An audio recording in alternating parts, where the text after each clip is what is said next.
আসসালামু আলাইকুম। Welcome to back my channel.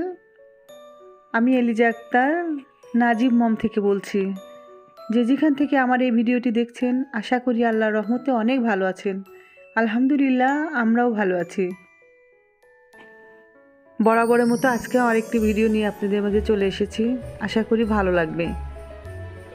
আর যদি ভালো লেগে যায় তাহলে তো অবশ্যই প্লিজ একটা লাইক দিয়ে দেখা শুরু করবেন। এই তো আমি মুরগির মাংসগুলো সুন্দর করে কেটে নিচ্ছি। এটা যদিও বাজার থেকে কেটে নিয়ে এসেছে, তারপরেও কিছু কিছু অংশ আমি কেটে নিচ্ছি ভালো করে কেটে নিয়ে পরিষ্কার করব। মুরগির মাংসটা ভালো পরিষ্কার না হলে কেমন যেন গন্ধ লাগে। জানি না আপনাদের কাছে এটা কেমন মনে হয়। আমার কাছে এটা মনে হয় যে এই মুরগিগুলো সোনালি বা কর্ক যেটাই হোক বা লেয়ার যে মুরগি হোক, মুরগিগুলো ভালো করে পরিষ্কার করে না নিলে আমার কাছে ভালো লাগে না। তাই আমি সবসময় এটা করি। বাজার থেকে মুরগি যদিও মাছ মুরগি কেটে নিয়ে এসে তারপরেও তো কিছু থাকে যে আবার আমি এটা সিজার দিয়ে কাটতে হয়, তো ওই রকম আমি কেটে নিয়ে তারপর এখন খুব ভালো করে পরিষ্কার করে নিয়ে এটা একদম একটা ঝাঁঝরির মধ্যে নিয়ে আমি পানি দিয়ে বারবার ধুয়ে নিব এবং একটা লবণ দিয়ে ধুয়ে নেব।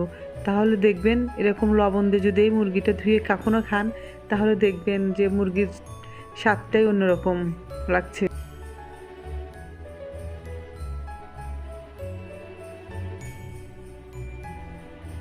আমি সবসময় মুরগিটা এভাবেই পরিষ্কার করি, যদিও কখনো শেয়ার করা হয়নি, ভাবলাম আজ আপনাদের মাঝে শেয়ার করি। জানি অনেকে অনেক সুন্দর করে মুরগি পরিষ্কার করেন, তারপরে আমি শেয়ার করলাম। অনেকে আছে নতুন, তাদের জন্য আর কি। এই তো আমি পানি ঝরতে দিয়েছি, দিয়ে এখন আমি একটা চুলায় কড়াই বসিয়ে দিয়ে কিছু গরম মশলা দিয়ে দিলাম। 3-4টা লং, 3-4টা সাদা এলাচ, একটা বড় কালো এলাচ, আর 2-3টা হচ্ছে কালো গোলমরিচ, 2টা তেজপাতা, টুকরো এলাচ দিয়ে গরম মশলাগুলো একটু ভেজে নিয়ে 1 কাপ পরিমাণে পেঁয়াজ কুচি দিয়ে দিব। পেঁয়াজ কুচিগুলো একটু ভালো করে ভেজে নিয়ে এখানে আমি একটু রসুন থেতো করে দিব।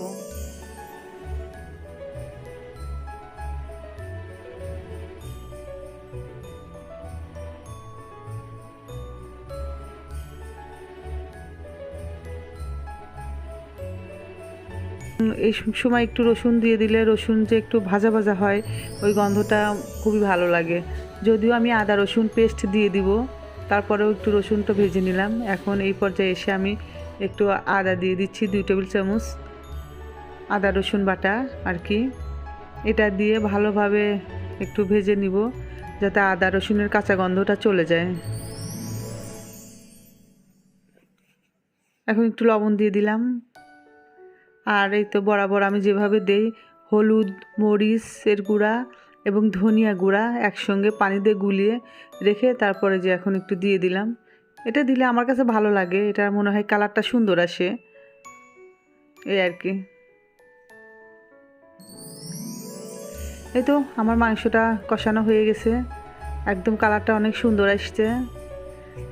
আর আজকে আমি একটু ইউনিক চিকেন রান্না করব, মানে এর মধ্যে আমি একটু কিশমিশ আর বাদাম বাটা দিব। যেহেতু আজকে আমরা আলু পরোটা খাবো, এটা আমি সকালের জন্যই করছি। সকালবেলা আমরা একটু আলু পরোটা আর চিকেন খাবো। এই তো মাংসটা দিয়ে আমি ভালো করে এখন কষিয়ে নিব। এটা তো আমরা সবাই জানি, মাংসটা যতটা কষানো যাবে, যত সময় ধরে, মাংসটা ততই টেস্ট হবে। এটা যে কোনো তরকারি ভালো করে কষানো হলে টেস্টটা বেড়ে যায় অনেক গুণ। তো আমার প্রায় 10 মিনিটের মতো আমি মাংসটা ভালোভাবে কষে নিছি। এখন এই পর্যায়ে আমি খুব বেশি পানি অ্যাড করব না। এখন এর মধ্যে আমি আগে থেকে কিশমিশ আর বাদাম বাটা রেখেছি, ওটাই আমি দিয়ে দিব। এইটুকু দিয়েই আমি রান্নাটা শেষ করব। এর মধ্যে আর পানি আমার আর অ্যাড করতে হবে না। একটু লেবু চিপে দিলাম।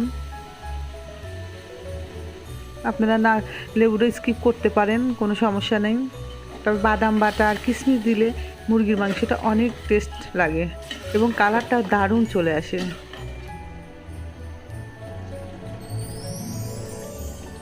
আমার শেষের দিকে আমি এখন একটু গরম মশলা দিয়ে দিচ্ছি। এর মধ্যে 2-3টা কাঁচামরিচ দিয়ে একটু সময় দমে রেখে আমার রান্নাটা শেষ হয়ে যাবে। এই তো আমার রান্নাটা শেষ হয়ে গেছে। এখন আমি আলু পরাটা বানানোর জন্য আলুগুলো ভালো করে সিদ্ধ করে নিয়ে একটু ভর্তা করে নিচ্ছি। তারপরে পরিমাণ মতো আমি আটা নিয়েছি, একটু লবণ দিয়ে দিলাম, একটু মরিচের গুঁড়া, হলুদের গুঁড়া আর একটু চাট মশলা দিয়ে দিব। চাট মশলাটা দিবেন, চাট মশলাটা দিলে ভালো লাগবে আলু পরাটাটা। কিছু পেঁয়াজ কুচি এবং কিছু কাঁচামরিচ কুচি দিয়ে দিলাম আর একটু সর্ষের তেল নিয়ে এখন আমি এটা ভালো করে একটু মেখে নিব। নর্মাল পানি দিয়ে বানাচ্ছি, নর্মাল পানি অ্যাড করে এর মধ্যে আলুগুলোও অ্যাড করে দিলাম। এখন যতটুকু পানি লাগে ওই তা অ্যাড করে এটা ডোটা বানাইতে হবে। বেশি পাতলাও না, আবার খুব বেশি ঘনও করা যাবে না। এই তো দেখতেই পাচ্ছেন খুব একটা ঘন বা পাতলা। কিছু ধনে পাতা দিলাম, ফ্রিজিং পাতাটা। একবার বানান না, মজা লাগবে। এটা বাচ্চারাও পছন্দ করে। এটা এমনি খেতেও অনেক মজা, বা সস দিয়েও খাওয়া যায়। তো আমি এখন এটা ভেজে নিব। সকালবেলা হাজব্যান্ড একটু বাইরে চলে যাবে, ব্যাংকে যাবে, তো আমি খুব তাড়াতাড়ি করছি। ওর জন্য আগে দুটি পরোটা আগে আমি ভেজে তারপরে বাকি ভেজে নিব। এক পাশটা প্রথম দিয়ে এক পাশটা একটু শুকিয়ে আসলে তারপরে উল্টাতে যাবেন, তাছাড়া তাড়াহুড়ো উল্টোতে গেলে দেখা যাবে ভেঙে যেতে পারে। তারপরে এটা একটু সময় নিয়ে চেপে চেপে ভেজে নেবেন, একদম খুব ফুলকো পরাটা হয়ে যাবে। এবং খেতেও মাশাআল্লাহ, দেখতে যেমন সুন্দর এবং খেতেও অনেক মজা হয়। একদম বেলাবেলির ঝামেলা ছাড়াই আমরা পরাটা আলু পরাটা বানা ফেললাম। অবশ্যই যারা এটা করে খেয়েছেন তারা তো জানেনই, যারা করে খাননি এভাবে করে খেন, ঝটপট হয়ে যাবে, কোনো সমস্যা নেই। কারণ বেলাবেলির ঝামেলা ছাড়াই একদম খুব সুন্দর মজাদার একটা পরাটা হয়ে গেল।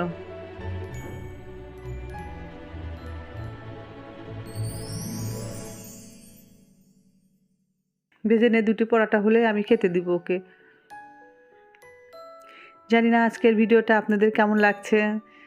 যদি ভালো লাগে কোনো অংশে ভিডিওর, তাহলে অবশ্যই আমার চ্যানেলটা সাবস্ক্রাইব করে পাশে থাকা বেল বাটনটি প্রেস করে রাখবেন।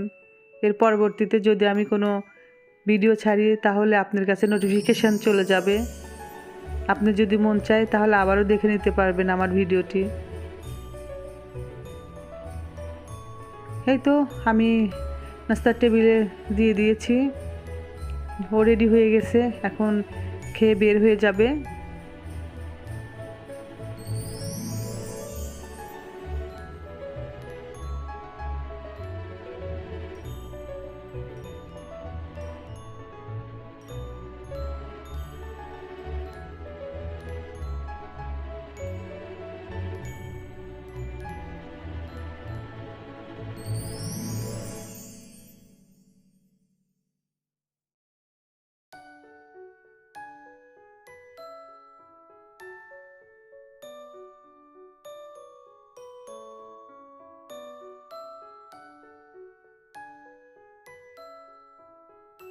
এই তো চলে যাচ্ছে, কিন্তু ছেলে বায়না ধরছে আমিও যাব, আমিও যাব।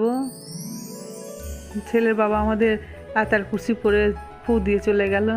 ফিয়ামানিল্লা সবসময় এরকম করে, সে নিজে আয়তাল কুর্সি পরে বুকে ফু নেয় এবং আমাদেরকেও ফু দিয়ে যায়। মাশাল্লাহ, এটা আপনারা সবাই করবেন। আর পরোটাগুলো তো দেখতে মাশাল্লাহ অনেক সুন্দর হয়েছে, দেখতেই পাচ্ছেন। খেতেও অসম্ভব হয়েছে, একবার বানাবেন। যারা এখনও আলু পরোটা এভাবে বানিয়ে খান নাই অবশ্যই খাবেন। তো আমি তো এমনি খেয়ে ফেলছি, ভাল লাগছে, এমনি খেতেও অনেক মজা লাগছে। যাক, তারপরেও আমি একটু বাটিতে প্লেটে নিয়ে আবার একটু খাওয়া শুরু করেছি। এই তো আমিও খাচ্ছি, ছেলের জন্য একটা রেখে আমি দুটো খাচ্ছি।